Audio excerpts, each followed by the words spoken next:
Well, thank you all for joining us today to discuss Erika Halperin's 5 tips for truly innovative strategic planning. Erika has been leading agile and other strategic transformations for over 8 years in a variety of industries, ranging from biotech, food processing, manufacturing, and technical services.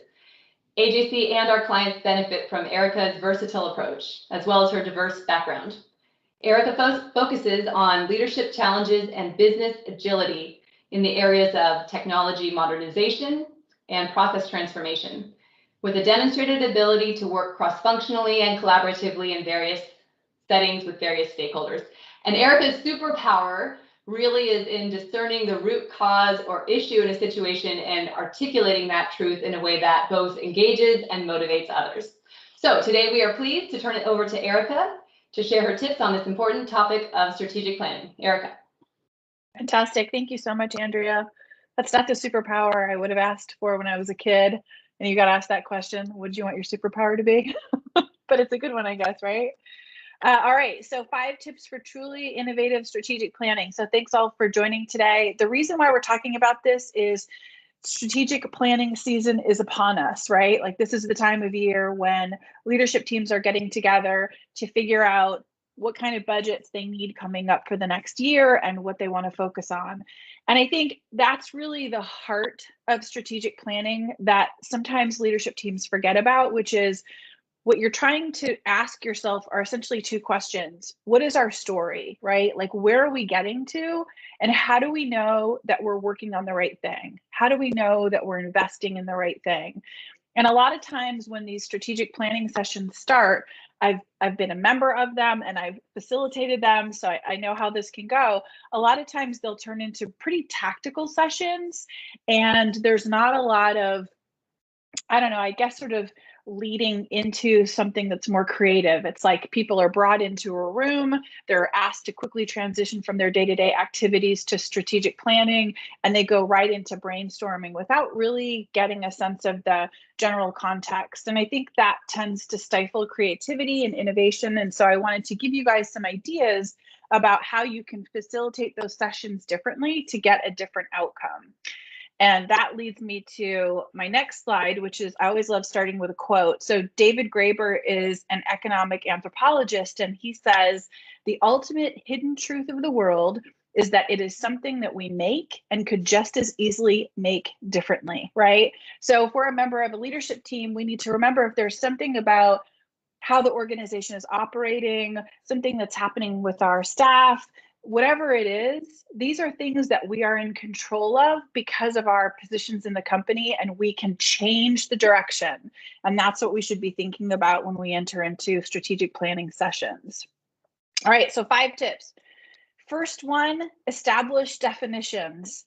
Holy cow, you guys, when I say vision, mission, strategy, initiatives, projects, values, purpose, goals, everybody comes up with a different definition, right? So some of us have been to business school, some of us haven't, some of us are new to leadership roles, some of us have been doing this for a while. And so we come to these sessions with completely different ideas about what we mean when we say the word mission and what we mean when we say the word vision. And so if you want to have a successful and really innovative session, get your definitions out of the way. And I can tell you, having read more than my fair share of definitions for each of these terms, there are as many definitions as there are people. So I don't think it's a question of saying this is the right definition, this is the wrong one. It's really coming up with the one that works for your team. That said, I've got some really good definitions. So if you need them, just ask.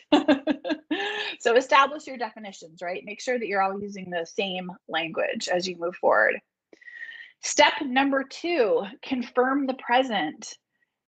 I think this is one that's easily overlooked, right? But if we want to talk about where we're going, we definitely need to level set as a leadership team with where we are today. And the kinds of things that I'm talking about are questions that I've shown here. So who are we serving, right? Who's our customer? What technologies are we using? How are we organized operationally? What kinds of machinery are we using if we in fact use machinery? How are we leveraging tools of the future? How efficient are we? What's our social impact? Are our employees engaged? That's a really key question. What's our superpower? What are we doing when it comes to waste, whether it's wasting time, wasting product, wasting money? These are all examples of questions that you can ask yourselves as a group just to level set where you are today. And I think what that also does too is it kind of tickles everybody's brain to start thinking about, okay, if this is where we are now, can't we be different? Could we do this thing better? Is this element potentially a place that we can address through our strategic planning? So that's the establishing your present view. The third step for truly innovative strategic planning is identifying what shapes your future. I kind of think of this as a pinball moving through a pinball machine, right? There's all those like little paddles and things that whack the ball and move it around. And as organizations, it's similar to how we move through time into the future. There's all these different technology advances and changes in the business and changes in the competitive landscape that are going to have an impact on us and potentially change our direction. And so identifying what those are is a really great way to get to some innovative ideas for your strategy. And I have a quote here about something that may very well impact all of you. I would think it would. This is Klaus Schwab from the World Economic Forum talking about excuse me, the fourth industrial revolution. So he says the speed of current breakthroughs has no historical precedent. I think we can all feel that, right? When compared to previous industrial revolutions, the fourth is evolving at an exponential rather than a linear pace. It's disrupting almost every industry in every country. And the breadth and the depth of these changes herald the transformation of entire systems of production, management, and governance. And so for those of you who maybe haven't heard about or done reading about the fourth industrial revolution, it's this period of advancement where we're blurring the lines between physical, digital, and biological, right? So this is looking at things like Internet of Things, genetic engineering, 3D printing, quantum computing, robotics, artificial intelligence, all of these things that are blurring those lines and really changing the ways in which we work. And I wanted to actually have just two really short videos that I wanted to share with you all that I think help illustrate some of these points. So this next one is one I use quite a bit in leadership training, and I think it's kind of exciting and illustrates this point really well. It's just 2 minutes. So I'm gonna move into this video now.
All right, so back again, we're talking about identifying what shapes your future.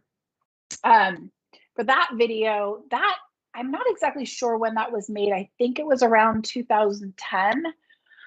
Excuse me. At that time, the things that John Deere were looking at in terms of what shapes their future were artificial intelligence, automation, and electric vehicle technology. And so those essentially became their strategic themes. And so they went from being what we would normally think of as just like a tractor and lawnmower company to a company that was really harnessing technology to really transform the lives of their customers. And so again, identifying those things that are going to shape your future and determining how to harness them as you move forward in your strategic planning. So tip number 4, build the energy.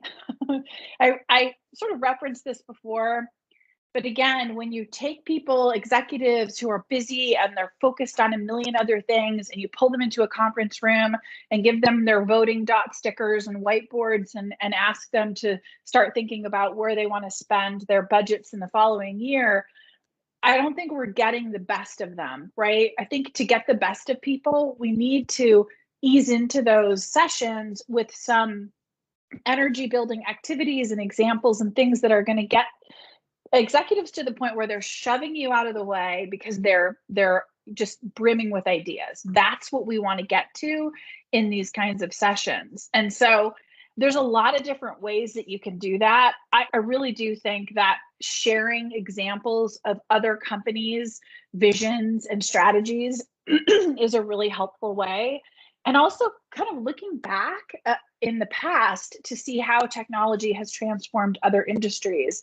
This is this is my last video, I promise. This is a really quick one. And it is comparing the pit crews for car races from 1950 to, I think the second one is like 2017. And just look at the technology differences here. It's pretty tremendous. So let me start this bad boy.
Erika, I muted you because you were coughing for a moment, so you need to unmute yourself. Oh, sorry. Yeah, unmuted. Okay, so pretty big difference there between 1950 and 2013, right? And so again, technology has a way of changing everything. It's the number of employees that we need. It's how we conduct our business.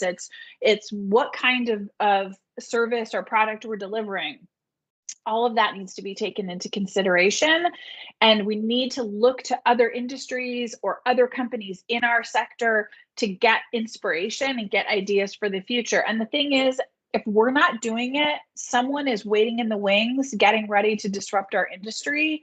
So it's not a choice, right, of whether we can leverage that kind of innovative and creative thinking. We've got to do it. It's truly a matter of business survival. And so now this takes me to my last step, and it's really, I feel like this is probably the most important step, even though I have it last, and that's leading with a vision, but also an emotionally powerful vision. And I feel like this is where I see a lot of companies get lost. A vision is not simply a statement of where we're going to be in the future. It's more than that. It's got to be something, it's like a technicolor statement. It's something that really grabs the heart of everyone on the executive team, everyone in your company, and pulls you forward, that gets you really excited to contribute. McKinsey has a great quote here. What would it take for employees to bring enthusiasm, creativity, and collaboration to work in addition to discipline? Connecting your people's individual purpose with organizational purpose is the critical link. So that's part of it, right? If you have a really strong vision, you can help everyone in your organization to be invested, but it's also going to drive all of the work that you do in your strategic planning. Because I think what I see a lot of companies do is they start laying out their initiatives, their projects. They're really caught up in what their goals are going to be, what their KPIs are, and they're talking about strategy. But we don't know, if we take the thread of each of those things and pull it up, what is it leading us toward? What are we trying to get to? But if we can start with that vision of a future state, then that actually does drive everything else toward that particular vision of the future. And a great vision gives us great results. It drives everything. And I will say, from a vision perspective, that John Deere video is a really good example of a vision. At the time that video was made, those technologies didn't exist. A lot of those technologies still don't exist, but some of them do.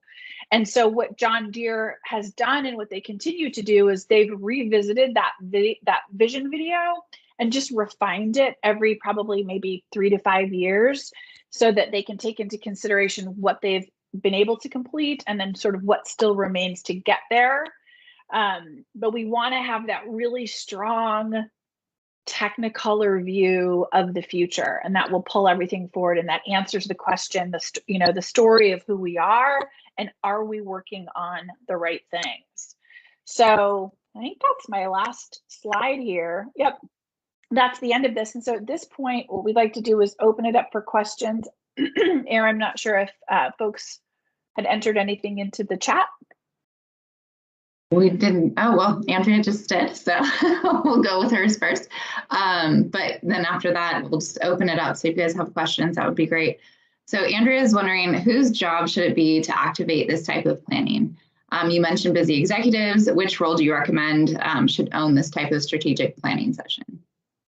So I think the owner is whoever the leader of the organization is, right? So C-level, it's your chief executive officer, your chief operating officer, your managing director, if you're a satellite site for a company. But whoever would normally lead your strategic planning sessions, and who has the ability to empower the rest of the folks on the executive team to make these kinds of decisions.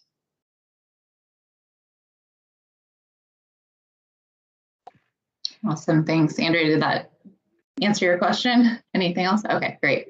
And Stephen is asking, what are your thoughts on communicating to staff during the planning process? I don't think that during the planning process is necessarily the time to communicate to staff, right? I mean, staff is looking to leadership for decisiveness and direction and inspiration. So we don't necessarily want to show them how the sausage is made. And a lot of times during these sessions, there's disagreement and there's some tension, and there should be tension. It's healthy to have some of that tension because it gets you to a better outcome. And so I think you keep that within your leadership walls and you present that united front and that inspiration at the end of the game to everybody else in the organization. Awesome. Stephen, any follow-ups on that? All good? Okay. I don't know. All good. Okay, good. All right. It looks like we have a couple more people typing, but you guys are welcome to unmute as well and ask questions, discuss. Yeah, you don't have, now that we're talking. You don't have to type it in. Yeah, feel free to just ask those questions. I will say one question I've heard asked before is, what's the difference? What are goals, right? And what's the difference between goals and, say, KPIs, key performance indicators? And those are actually two different things.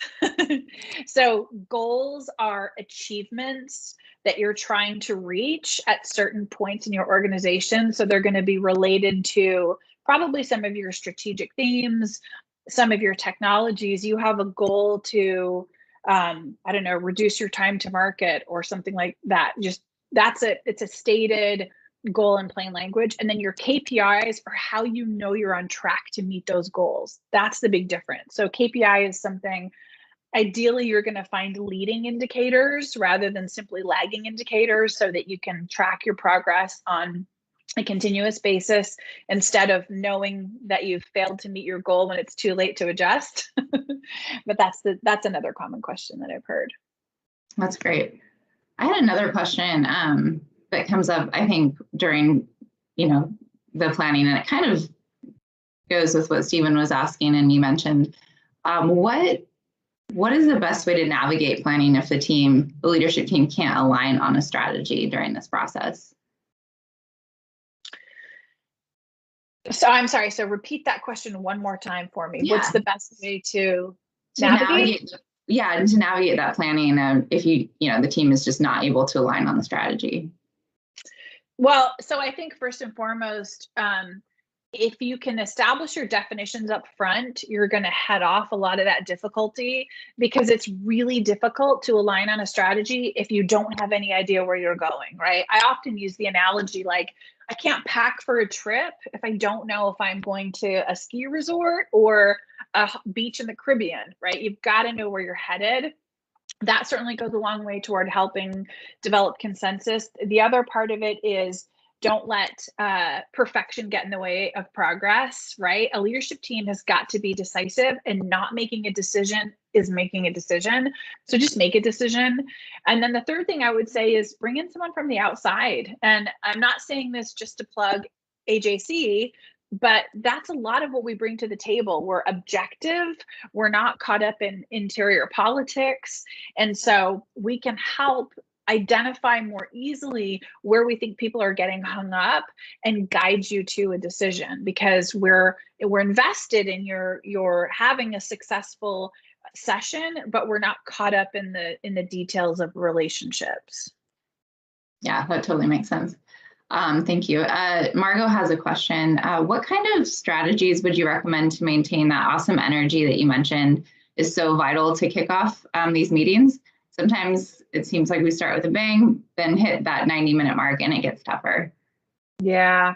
Well, definitely be aware of your time, give people breaks. I think it's really tough to maintain high energy and to maintain creativity if you're not allowed to kind of step back and get a breather. So if you're doing like an all-day session, have breaks, bring in lunch, bring in coffee, let people get up and walk around. I always am a fan of having people collaborate standing up as much as possible. So rather than having people sit around at tables, it's great if you can bring in movable whiteboards, or use a space that has whiteboards on the walls, put people into breakout groups and have them standing and writing and interacting. I really think that people feed off of that energy from each other. That works really well. And again, build that foundation really well with examples from other companies in your industry or other industries, but make sure you have that strong foundation of energy and then keep people moving to keep it going. Yeah, That's great. Margot, did that answer what you were looking for? Was that anything Yeah. on the web? Thanks. Great. All right. Anybody have any other questions? I have a question, but I feel like it might be a little ancillary, so I'll pose it. And if you want to hold it to the end or till you end the call, that's fine too.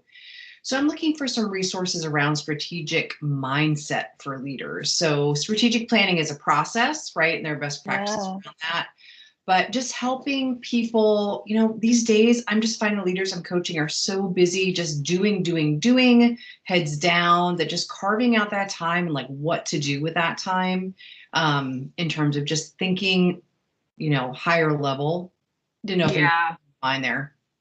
I mean, I have a couple ideas that come to mind quickly, and I kind of touched on them, but they're worth revisiting. One is, again, level setting with your definitions, right? I see a lot of companies use the word strategy as this sort of esoteric thing that we're trying to get to. But really what the strategy is just a combination of your themes and tactical steps to get somewhere. So know how you're using those words and know where you want to get to. If you're having a tough time getting people to really be creative and thinking about getting to a really different place in the future, look to completely different industries. Get out of your sector. Look at disruptions that have happened in, there's so many good examples, whether it's e-commerce, finance, automotive. We have a lot of great examples over the last even like 20 years of industries that have been disrupted. And so walking people through those case studies of where this company started and what came out of the sides to either disrupt that industry and topple that company, or that allowed that company to pivot and respond. I think those examples are good. And by getting out of your industry, it allows people to be a little bit more objective. And I think that can help with creativity as well. Those are the two things that come to mind. I'd be really curious if other folks have ideas as well that they think help. That's great. I like the idea of looking at examples outside your industry. Yeah. Thank you. I'm going to follow. Okay, go ahead, Mark. I see you're going to, I almost wanted to call you out, Mark. Oh, yes, being called on in business school. Yeah, thanks for that very pleasant reminder. So one of the ironies here is that everybody wants to be really, really fast. We want to be fast, we want to be agile, we want to respond to things that are going on. But the problem is that when we do that, it's sort of ironic, we inherently become less strategic because we are responding to things that are happening right now. And I've got to do something right now. And strategy is meant to be something bigger. It's vision, as you were describing before. Yeah. So how do we tell, just a piece of that sort of irony and conundrum is the simple part of it is, how do you separate signal from noise? Yeah, well, that's such a good point, Mark. And I think part of that is helping people be aware that that's what they're doing. I call it fighting the alligator closest to the boat, right? Think about that. You're in a boat, you have a stick, there's alligators everywhere. You're not fighting the one that's downstream, you're fighting the one that's right next to your boat. And that's what business people are doing every minute of every day. And we're so caught up in that we don't feel like we can lift up our eyes and look ahead. And some of that is just uncomfortable and difficult to get through, but it comes down to capacity planning and identifying what you truly have the bandwidth for, which means paring back what you think you're able to achieve so that you can take a breath and start looking ahead. But that really requires you to put the brakes sometimes on existing initiatives. And I think that can be, it's not a comfortable place for executives to be, right? They don't ever want to pull the plug on things. And again, that's another place where an outside consultant can help facilitate that kind of conversation and decision making. But continuing to do that, fighting the alligator closest to the boat, is just never going to allow you to be strategic. So you have to turn on that that faucet of stuff that's pulling your attention away so that you can start to look ahead. Does that help address that? Yeah, it does. The reason It that doesn't. I can hear it doesn't. It's okay. The reason that I'm hesitating is not because there's anything wrong in what you were saying. I think that it's because it's a very hard problem. It is. It's one that, and the thing is in companies that nobody gets fired for doing something. At least I did something. I tried to make this thing better. But if I do nothing, if I say, no, that's just noise, that's going to go away, we shouldn't get distracted, then I can get in trouble. Yeah. So, yeah. Well, and I think it's got to be top down, right? So I think if we're talking about middle layers of management making the decision about what noise to ignore, in a lot of organizations, there's a lot of fear around that. There's a really significant fear of failure, and like you say, failure to act. And so I think that's really got to be top down. It's got to be part of the culture that's set by the highest level executives about that it's okay to not act. It's okay to not respond to everything, because we've got to have a balance of looking forward and looking directly in front of us. I don't know that in middle management we can do that on our own.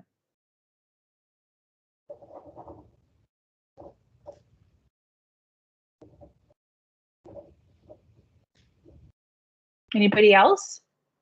We have a few more questions. Mark, did that help? All right, we'll move on.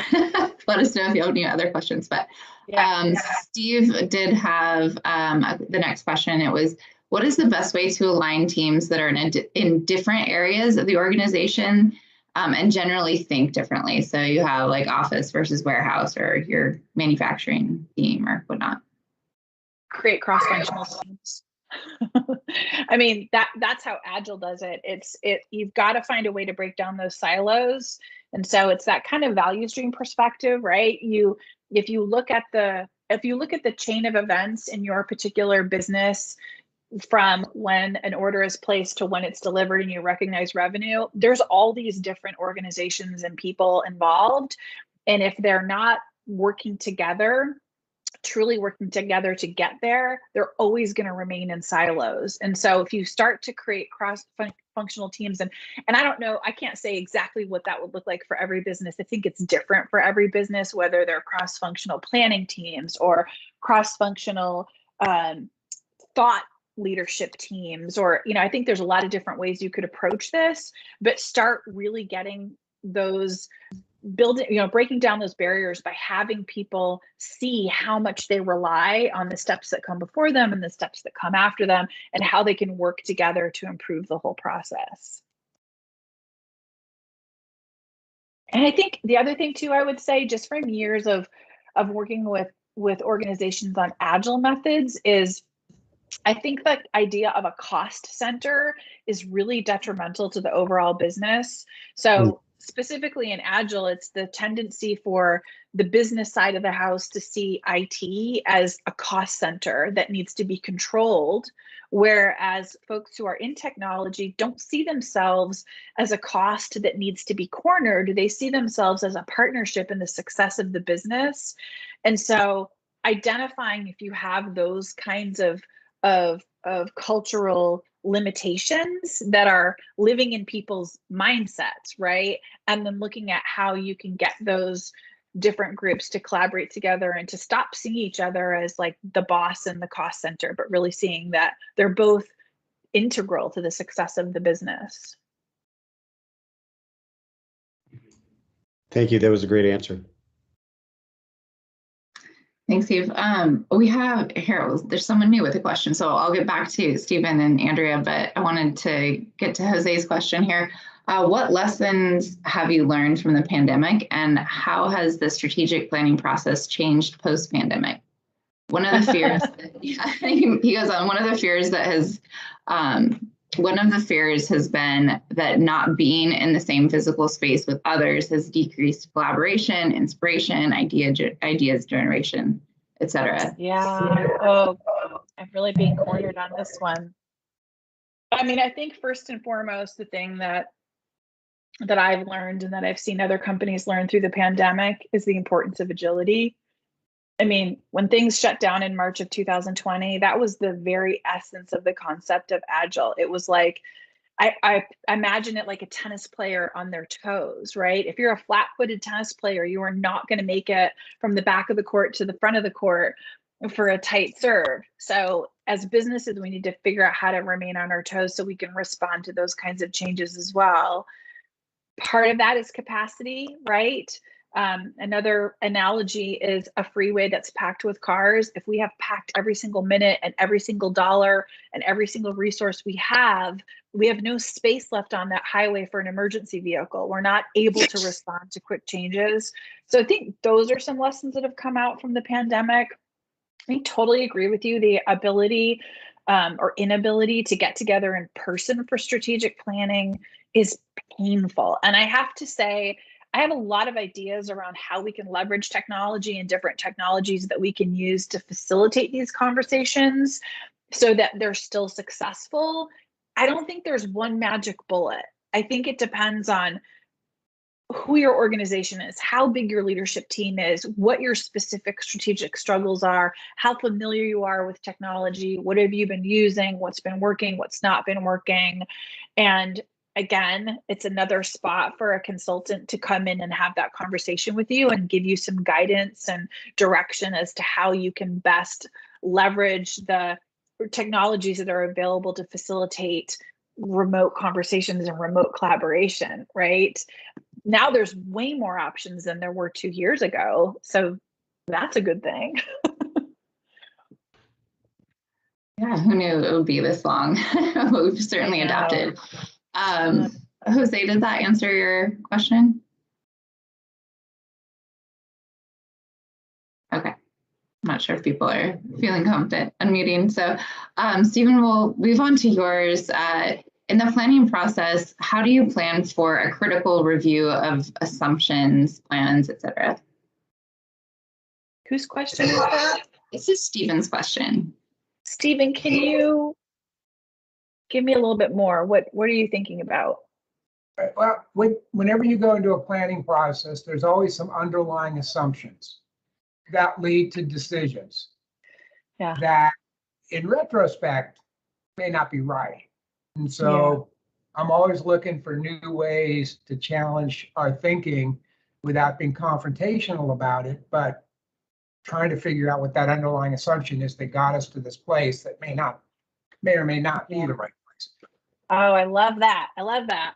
So when I facilitate sessions, I always have kind of these parking lots, right? One is like an actual parking lot, which is a space for topics to discuss later, things that come up that may not be germane to the issue at hand, but we don't want to lose that thread. And then I always have a board for risks so that anytime we're talking about whatever it is that we're planning, as soon as someone thinks about a risk that could derail us, they can jot it on that board. And I say the same thing for assumptions. Have an assumptions board. And every time you move through your planning, we should be thinking about all of those things, but particularly risks and assumptions, because those are the two things that are going to trip us up. And another activity that I like to do is it's a pre-mortem. So it's like a post-mortem, but you do it in advance where you say, okay, we're about to embark on this initiative, this process, whatever it is, this thing. And let's fast forward and pretend it's 6 months from now or a year from now, whatever the time frame is, it's failed. What went wrong? And kind of try to look backward and see what are the things that could have tripped us up. And that's another really good way to identify the risks and assumptions that weren't previously voiced before so that you can address them up front and hopefully head them off at the pass. That's an interesting concept of pre-mortem. I'm going to add to that one, if it's okay, Erika. Yeah. Because I think it really speaks to your second point of confirming the present. Stephen, and you can tell me if this meets the mark for you.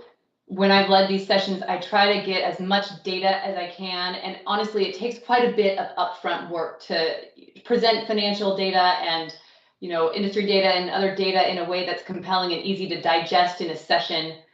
But if you can do that and you can state, these are the things we're seeing and here is what we think this indicates, and maybe that's calling out some of the assumptions right up there, you can lay them out ahead of time, and then it allows people the space to list out any other assumptions they might have, maybe in that tactic that Erika mentioned with the board on the side. Does that help?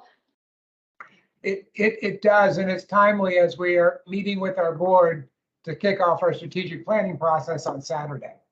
And I especially like the pre-planning. I can't help but think of that movie with the pre-crime, but it's an interesting idea that I haven't. Oh, I don't know what movie that is.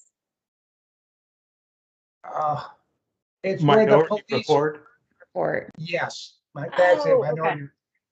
Okay. Yeah, it is a really helpful tactic because it pushes people into a space again that's just a little bit uncomfortable because nobody likes to imagine that they're going to fail at anything. But in doing so, we're realistic about what our challenges and our assumptions are. Oh, that's great.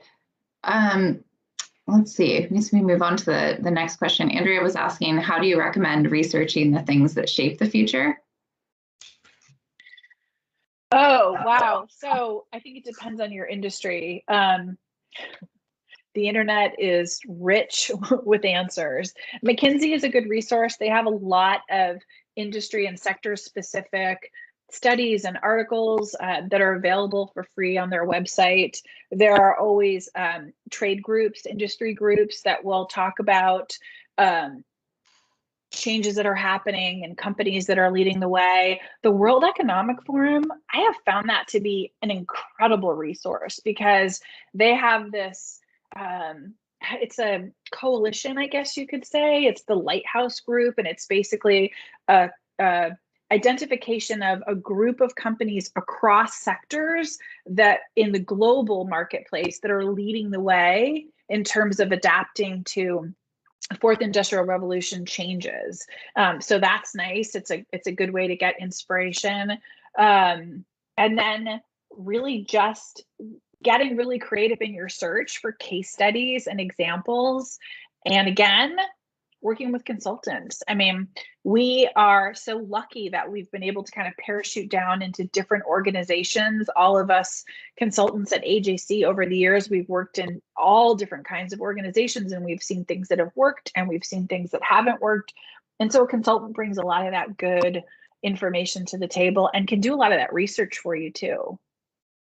Didn't plug Erika to say that, but I'll thank you for that one, Erika. Also, I really appreciate those because Kirsten, you asked about how can leaders get into a strategic mindset, and I think some of the things Erika said might be tactics, like book 30 minutes in your day to research the World Economic Forum. Like just put this stuff into your calendar, and that'll help hopefully with the mindset. I agree with you wholeheartedly, and ask leaders to carve out this time. And, you know, there are a whole bunch of excuses, and I'm like, I'm sure you hear it all the time. Invert your calendar. These are the key things. And then the other stuff is the stuff you squeeze in. Yeah. That reminds me of a recommendation that I've made to companies in the past and made it recently to a company. And you guys are probably all going to freak out and say, no, we can't do this. Clear your calendars. Every January or whatever it is, just wipe everything off the calendars as an organization. Obviously, before you do that, you need to have some ground rules, right? Game plans for meetings and for establishing meetings. But what I've seen over the years as a consultant, and I know all of you have seen this, is that once a recurring meeting gets on someone's calendar, it is on there until after they die, basically. It never goes away. Everybody gets invited because nobody wants to hurt anybody's feelings. And it just becomes this thing where all of a sudden you have meetings from 7 a.m. to 7 p.m. and when are you going to do your work? And that stops us from being creative, stops us from being innovative, stops us from being strategic. And so as an organization, come up with some ground rules for when meetings are going to get set, who's going to come to them, whether you have an agenda, what is the goal of the meeting? Can you kill the meeting once you've hit that goal? What if you hit that goal in 5 minutes for an hour-long meeting? Meeting's done, right? Set those ground rules, and then every year or whatever frequency, just wipe the calendars. The stuff that's important enough will come back, right? It'll make it back on there, hopefully better.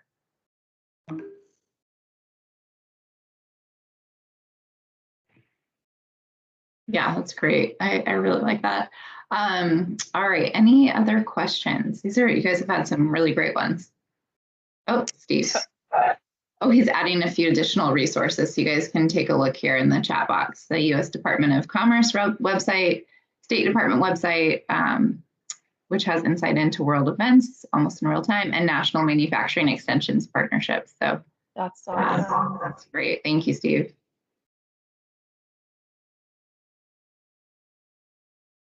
All right, anything else? Any other questions? We're almost at time. Wow, this is great conversation. Thank you. Well, if there's no other questions, we can wrap it up here and let you guys have a little bit of your lunch hour back, and hopefully you'll get some good food and ready for your afternoons. So thank you so much, Erika, for your presentation. It was really, really great. People are saying thank you. So thanks for the questions. Bye, everybody. Bye.